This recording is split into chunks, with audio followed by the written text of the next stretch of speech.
Bevco LDC rank ലിസ്റ്റിലെ ഉദ്യോഗാർത്ഥികൾ ഇന്നിപ്പോൾ സെക്രട്ടേറിയറ്റിൽ സമരരംഗത്തേക്ക് എത്തിയിരിക്കുകയാണ്. കഴിഞ്ഞ ഒരു വർഷമായി റാങ്ക് ലിസ്റ്റ് വന്നിട്ടും ഒരു പുതിയ വേക്കൻസിയും ഇതുവരെയും സർക്കാർ ഉദ്യോഗാർത്ഥികളെ റാങ്ക് ലിസ്റ്റിൽ ഉൾപ്പെട്ടിട്ടും ഒരു പുതിയ വേക്കൻസിയിലേക്ക് ഉൾപ്പെടുത്തിയിട്ടില്ല എന്നുള്ള ഒരു വലിയൊരു ആരോപണമാണ് അവർ ഉയർത്തിയിരിക്കുന്നത്. ഇത് സംബന്ധിച്ച് ഒരു സൂചന സമരമാണ് ഇന്നിപ്പോൾ സെക്രട്ടേറിയറ്റ് വളപ്പിൽ നടക്കുന്നത്. എന്താണ് പ്രധാനമായി ഇപ്പോൾ സമരരംഗത്തേക്ക് എത്തിയിരിക്കുകയാണ്? എന്താണ് പ്രധാനപ്പെട്ട ഒരു ആവശ്യം?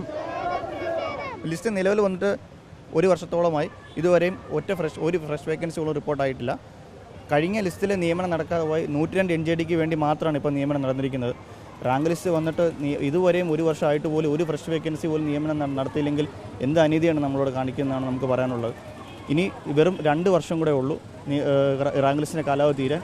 ഇനിയെങ്കിലും സർക്കാർ ഞങ്ങളോട് നീതി പാലിക്കണമെന്നാണ് ഞങ്ങൾ ആവശ്യപ്പെടുന്നത്.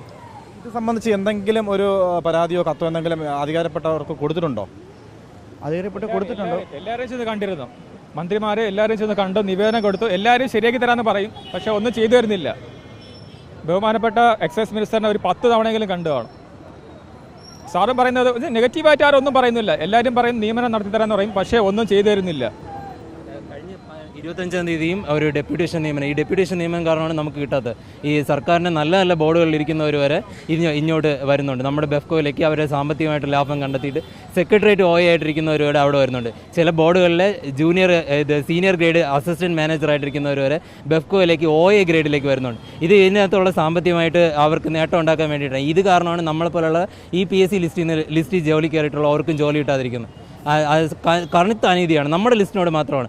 ഈ ആശ്രിതരെ 53 പേരെ നമ്മുടെ ലിസ്റ്റിലേക്കാണ് നിയമിച്ചത്. ഈ ബെഫ്കോ LDCയിലേക്ക് ആശ്രിത നിയമനം കൊടുത്തു. അവർക്ക് വേണ്ടിയിട്ട് പ്രത്യേകം LDC ABC എന്നൊക്കെ പറഞ്ഞ് ഗ്രേഡ് ഉണ്ടാക്കിയിട്ട് അങ്ങോട്ട് മാറ്റുകയാണ് ചെയ്യുന്നത്. അതിന് പകരം നമ്മൾ തന്നിരിക്കുന്ന സാങ്ഷൻ്റെ സ്ട്രെങ്തിലേക്കാണ് അവരെയും കൂടെ ഇൻക്ലൂഡ് ചെയ്തത്. ഇത് കാരണം നമുക്ക് ഒരു നിയമനം പോലും ഇല്ല. നമ്മുടെ ലിസ്റ്റിന് അനുവദിച്ച് കിട്ടിയ കഴിഞ്ഞ വർഷം കിട്ടിയ NJD വേക്കൻസി എന്ന് പോലും ഒരൊറ്റ ഫ്രഷ് വേക്കൻസി പോലും ഇല്ല. നമ്മുടെ ഈ ബിരിയാണിയുടെ പുറത്ത് ചെറിപ്പഴം വെച്ചിരിക്കുന്ന പോലെ ഒരു ഫ്രഷ് വേക്കൻസി മാത്രമാണ് ഇതിന് കണ്ണ് തട്ടാതിരിക്കാൻ വേണ്ടി തന്നിട്ടുള്ളത്.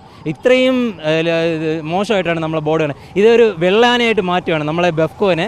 ഇത്രയും സാമ്പത്തികമായിട്ട് നമുക്ക് ലാഭം ഉണ്ടാക്കി തരാൻ പറ്റുന്ന ഒരു ബോർഡിനെ നഷ്ടപ്പെടുത്തുകയാണ്. ഈ എംപ്ലോയ്മെൻറ്റ് എക്സ്ചേഞ്ച് വഴി ആളെ കയറ്റുന്ന ഒരു പാർട്ടി നിയമനങ്ങളാണ് കംപ്ലീറ്റ് നടക്കുന്നത്. ഇത് കാരണം കൊണ്ട് തന്നെ ഇവർക്കൊന്നും ഒരു ബോർഡിനോട്ടോ നിയമിക്കുന്ന ഇതിനകത്ത് ഒരു ക്രെഡിബിലിറ്റി ഇല്ലാതെ അവരതിനെ നശിപ്പിക്കുകയാണ് ചെയ്യുന്നത്. ഒരുപാട് പ്രാവശ്യം ഈ ഫിനാൻഷ്യൽ ലയബിലിറ്റി ഇവർ കാരണം ഉണ്ടാക്കിയിട്ടുണ്ട്, ഈ എംപ്ലോയ്മെൻറ്റ് ആൾക്കാർ എടുക്കുന്ന വഴി.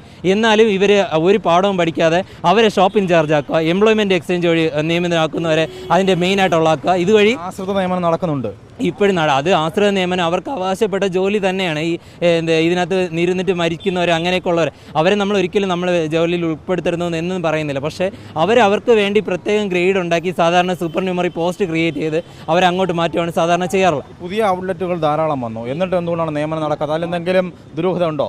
ഇവർ പറയുന്നത് തന്നെ ഇപ്പോൾ 20ഓളം ഔട്ട്ലെറ്റുകൾ പൂട്ടിക്കിടന്ന് തുറന്നിട്ടുണ്ട്, 68ഓളം ഔട്ട്ലെറ്റുകൾ തുറക്കാൻ വേണ്ടിയുള്ള സാങ്ഷൻ ആയിട്ടുണ്ട്. ഇതിലെല്ലാത്തിലും ഒരു നിയമനം ഒരു ഔട്ട്ലെറ്റ് ഒരു LD വെച്ച് നിയമനം നടത്തിയാൽ കൂടെ നമ്മളെ ഒരു 10-60 പേർക്ക് ജോലി കിട്ടും. ഇതിനകത്തുള്ള ഈ 60 പേർക്ക് ജോലി കിട്ടിക്കഴിഞ്ഞാൽ തന്നെ അത് റൊട്ടേറ്റ് ആയി നമുക്ക് ഒരുപാട് പേർക്ക് ജോലി ഇല്ല. റാങ്ക് ലിസ്റ്റ് അവസാനിപ്പിക്കേണ്ടത് കിട്ടും. പക്ഷേ ഇവർ ചെയ്യുന്നതെന്നു പറഞ്ഞാൽ ഇവർ ഈ എംപ്ലോയ്മെൻറ്റ് എക്സ്ചേഞ്ചും ബാക്കിയുള്ള 6 മാസം കൂടെ നമ്മൾ എംപ്ലോയ്മെൻറ്റ് എക്സ്ചേഞ്ച് രജിസ്റ്റർ ചെയ്തിട്ടുള്ളതാണ്. നമ്മളിന്ന് ഇത് അറിയുന്നില്ല. എംപ്ലോയ്മെൻറ്റ് എക്സ്ചേഞ്ചിൽ നിന്ന് കാർഡ് വരുന്നത് ഇതെല്ലാം കറക്റ്റായിട്ട് പാർട്ടി നിയമനം അവരേതായ കൊല്ലം ലോബി പ്രവർത്തിക്കുന്നുണ്ട്. ആ 10 ലക്ഷം രൂപ കൊടുത്തു കഴിഞ്ഞാൽ ഒരു LD സീറ്റ് കൊടുക്കാമെന്ന് പറഞ്ഞ് ഇതിനുവേണ്ടി കൊല്ലത്ത് അവിടെ പാർട്ടികൾ ഇങ്ങനെ പ്രവർത്തിക്കുന്നുണ്ട്. ഇങ്ങനെയുള്ള ഒരുപാട് പ്രശ്നങ്ങൾ ഇതിനകത്ത് നടക്കുന്നുണ്ട്. ഇത് അഡ്രസ്സ് ചെയ്യാനോ ഒരു ഭരണപക്ഷ സംഘടനകളോ ഒന്നും പ്രവർത്തിക്കുന്നില്ല. ഇതിനുവേണ്ടി നമ്മളെ സഹായിക്കാൻ വേണ്ടിയിട്ടോ ഈ സത്യം പറഞ്ഞാൽ അവർ ഉറങ്ങുവാണ്. ഇതിനകത്ത് കണ്ണു അടച്ചിരുന്ന് അവർക്ക് എന്തെങ്കിലും കിട്ടുന്ന ഇൻക്രിമെൻറ്റിന് വേണ്ടിയിട്ട് ബാക്കിയുള്ളവരെ ചതിക്കുകയാണ് ചെയ്യുന്നത്. ഇത്രയും ഉദ്യോഗാർത്ഥികൾ ഈ നടുവേലത്ത് ഇപ്പോൾ ഇങ്ങനത്തെ ഒരു സാഹചര്യത്തിൽ വന്ന് നിന്നിട്ട് നമ്മൾ പഠിച്ച് നേടിയ 143 144 റാങ്കുകാരന് ഇതുവരെ ജോലി കിട്ടിയിട്ടില്ല. ഈ റാങ്ക് ലിസ്റ്റ് ഈ 165 175 അല്ലെങ്കിൽ ഈ ഒരു 0.33 മാർക്കിൻ്റെ വ്യത്യാസത്തിലാണ് ഇത്രയും നമ്മൾ ബാക്കിലോട്ട് പോയി ആ ഒന്നാമത്തെ റാങ്കുകാരൻ്റെ. നമ്മൾ അനുഭവിക്കുന്ന വിഷമവും സങ്കടവും നമുക്ക് പറഞ്ഞാൽ മനസ്സിലായി. നിലവിലൊരു സൂചന സമരമാണോ ഇന്ന് നടക്കുന്ന ഒരു സൂചന സമരമാണ്. സർക്കാർ ഈ കഴിഞ്ഞ മാസം ഇതിപ്പോൾ ഇങ്ങനെ നമ്മൾ ഇത്രയും ദിവസം സർക്കാരിനെ വിശ്വസിച്ചിരുന്നു. ഇവരുടെ ഉള്ള തീരുമാനങ്ങൾ അവർ പറയുന്ന എല്ലാം കേട്ട് ഓരോ മന്ത്രിമാരെ 7 തവണ കണ്ടു. ഇവരെ പാർട്ടി സെക്രട്ടറിമാരെ ബാക്കിയുള്ളവരെ എല്ലാവരെയും കണ്ടായിരുന്നു. CATUവിൻ്റെ മെയിനായിട്ടുള്ള അവരെല്ലാവരും പറഞ്ഞ് നമുക്ക് വേക്കൻസി തരാമെന്നാണ് പറഞ്ഞിരുന്നത്. ഈ 25-ാം തീയതിയും കഴിഞ്ഞ മാസം ഒരു ഡെപ്യൂട്ടേഷൻ നിയമനത്തിൻ്റെ ഒരു വലിയ ഓർഡർ നമ്മൾ കണ്ടായിരുന്നു. മന്ത്രിയെ കണ്ടപ്പോൾ എന്താ പറയുക? എക്സൈസ് മന്ത്രിയെ കണ്ടുകൊണ്ട് മന്ത്രിയും പറയുന്ന വേക്കൻസി അനുവദിച്ചു തരാമെന്നാണ് പറയുന്നത്. നമുക്ക് ഈ ഒരു നേട്ടം ഉണ്ടാകുന്നില്ല. പക്ഷേ അവരൊരു സംഘടനയുടെ ഒരു മെയിൻ സമ്മേളനത്തിന് പോയപ്പോൾ നമ്മൾ സംസാരിച്ചിട്ട് നമ്മൾ മാറുന്ന സമയത്ത് ഇവർക്ക് നിയമനം കൊടുക്കുന്നില്ല എന്ന് ഉദ്ദേശിക്കുന്നുവെന്ന് അവർ പരസ്പരം സംസാരിക്കുന്നത് ലൈവായിട്ട് കേട്ടിട്ട് വന്നവരാണ്. റാങ്ക് ലിസ്റ്റ് വന്ന് ഒരു വർഷം പിന്നിടുകയാണ്. ഇനി 2 വർഷം കൂടിയേ ഉള്ളൂ. സാധാരണഗതിയിൽ പല റാങ്ക് ലിസ്റ്റുകളും വന്ന് ഇത്തരത്തിൽ ഉദ്യോഗാർത്ഥികളെ നിയമിക്കാത്തതിൽ വലിയ ആശങ്കകൾ ഉണ്ടായിട്ടുണ്ട്. അതുകൊണ്ട് തന്നെ ഇപ്പോൾ ബെബ്കോ റാങ്ക് ലിസ്റ്റിലെ ഉദ്യോഗാർത്ഥികളും സമരരംഗത്തേക്ക് എത്തിയിരിക്കുകയാണ്. സൂചന സമരമാണ് ഇന്നിപ്പോൾ നടത്തുന്നതെന്നുള്ളതാണ്. ഈ സൂചന സമരമാണല്ലോ ഇന്നിപ്പോൾ നടത്തുന്നത്? അതെ, സൂചന സമരമാണ് ഇന്ന് നടത്തുന്നത്. ഈ സമരത്തിൽ എന്തെങ്കിലും ഒരു നിലപാട് സർക്കാർ കൈക്കൊള്ളുമെന്ന് കരുതുന്നുണ്ടോ? ആ പ്രതീക്ഷയിലാണ് ഞങ്ങളിത് നടത്തുന്നത്. ഇല്ലെങ്കിൽ ഒരു അനിശ്ചിതകാല സമരത്തിലേക്ക് നിങ്ങൾ ലക്ഷ്യമിടുന്നുണ്ടോ? അടുത്തതായിരിക്കും. അപ്പോൾ നിലവിൽ ഈ സൂചിപ്പിച്ചതുപോലെ തന്നെ ഇന്നിപ്പോൾ സെക്രട്ടേറിയറ്റ് വളപ്പിൽ നടക്കുന്നത് സൂചനാ സമരമാണ്. അല്ലാത്ത പക്ഷം സർക്കാർ കൃത്യമായി ഒരു ഇടപെടൽ ഉണ്ടായിട്ടില്ല എങ്കിൽ ഒരു അനിശ്ചിതകാല സമരത്തിലേക്ക് ഉദ്യോഗാർത്ഥികൾ നീങ്ങുമെന്നാണ് വ്യക്തമാക്കുന്നത്. വിജിലൻസ് വിഷ്ണു എം എൽ നൊപ്പം reporter Arun Solomon, in reporter, Thiruvananthapuram.